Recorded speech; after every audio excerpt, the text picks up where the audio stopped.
Good morning, gang. Happy Tuesday. Okay, it's another primary day. There's a big one today. This isn't the topic of conversation, just a point to make. Minnesota's 5th District, Ilhan Omar has her primary today. It'd really be nice to see her sent packing along with Jamal Bowman and Cori Bush. In case you're up in Minnesota and don't know, live in that district, Minnesota has open primaries, which means if you're a conservative, you can still go vote for the Democrats. Okay. Don Samuels seems to be the one that has the best chance of beating Ilhan Omar. So if you have a chance, maybe go up there and throw that POS out of Congress. Maybe we'll get lucky and we can stick her on a slow boat to Somalia. Get rid of her for once and for all, because we don't need any race-baiting Islamist trash in Congress anymore. Can't get rid of Rashida Tlaib. She's still there, but, hey, okay. We can start by getting rid of one of the pro-terrorist Congress critters. All right, so let's move on along here. A lot of you probably heard of, if not listened to, Donald Trump's conversation with Elon Musk last night. And after all the technical difficulties, which, according to Elon Musk, was a DDoS attack on Twitter, which wouldn't surprise me that you had some Democrats trying to hack in there somewhere so that Trump couldn't talk. That wouldn't surprise me. I mean, hell, they've tried to kill him, I still believe they were the ones that sabotaged his plane. They want the man dead. We know that. They know they can't beat him in an election, so they've got to get rid of him somehow. All these fake polls and everything that are out there saying Kamala Harris is winning.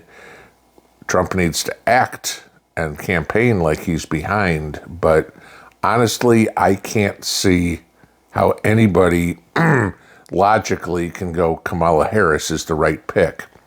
For the simple reason is this, on my first day, I'm going to bring grocery prices down. Well, why the hell haven't you done it in 3.5 years being the vice president? The thing is, and this is what people don't seem to understand, she's running as though she's not part of the Biden administration. And people are buying that. And everybody needs to be reminded, she's 100% responsible for what is going on now.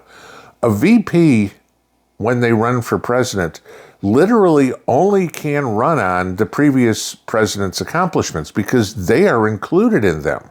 Kamala Harris sits in on every meeting that Biden has to talk about the southern border or crime or foreign affairs or the economy or anything. She's full part and parcel involved in that. Those are her policies as well. She agrees to them.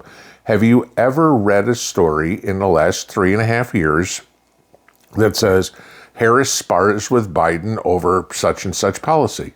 No, because she's agreed with every one of them. And we are paying for it.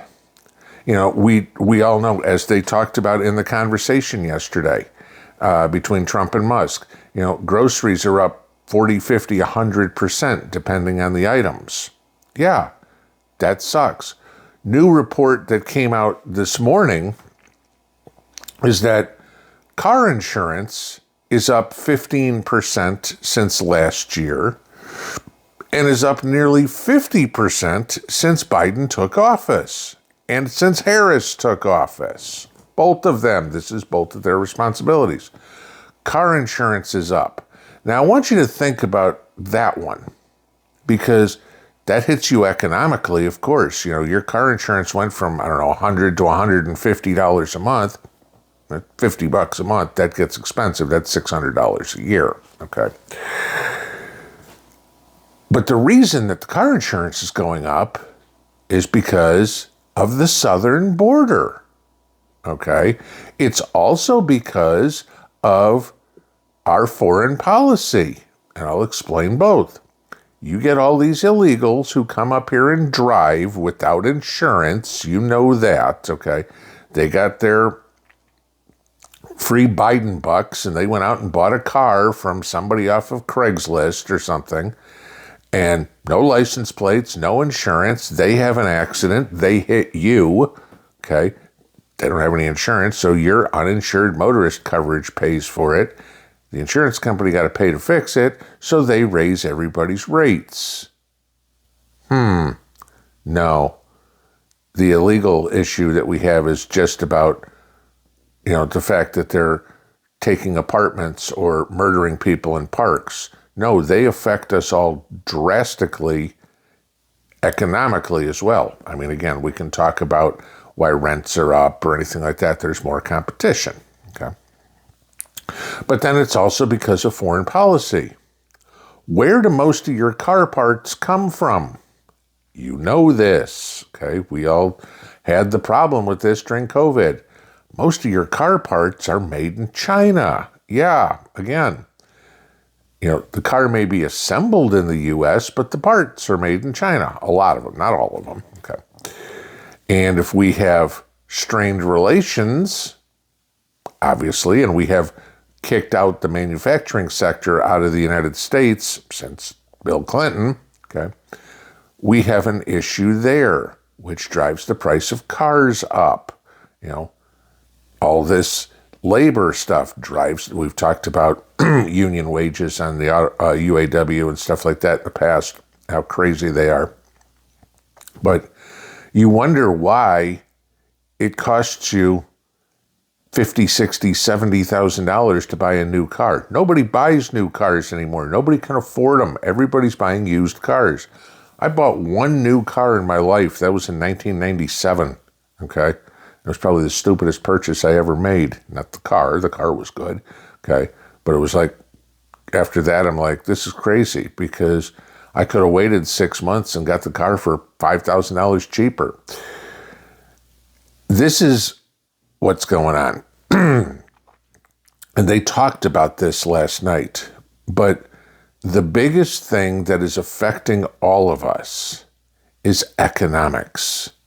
And Kamala Harris has nothing to run on economically. She'll run on, gee, we need to have abortions. They keep lying about Project 2025. I mean, it was inevitable. The response after the Musk-Trump conversation yesterday started right out, well, Donald Trump supports Donald Trump's Project 2025. I'm like, okay, as soon as you say that, everything that follows that is nothing, because you started the whole conversation with a lie. The entire country needs to wake up and say, okay, the old question that Ronald Reagan asked, are you better off now than you were 4 years ago? And there's not a single person in this country that can honestly say yes. I don't care if you had just graduated high school back then and now you graduated college and you go, hey, my life's in better shape. Sure, okay. You still would have done that.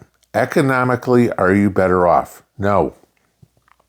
Your car payments went up, your insurance went up, your food costs went up, your electric bill went up, everything went up. Imagine if we were still working under the same policies, how much money you would have in the bank account right now, as opposed to have paid for bills.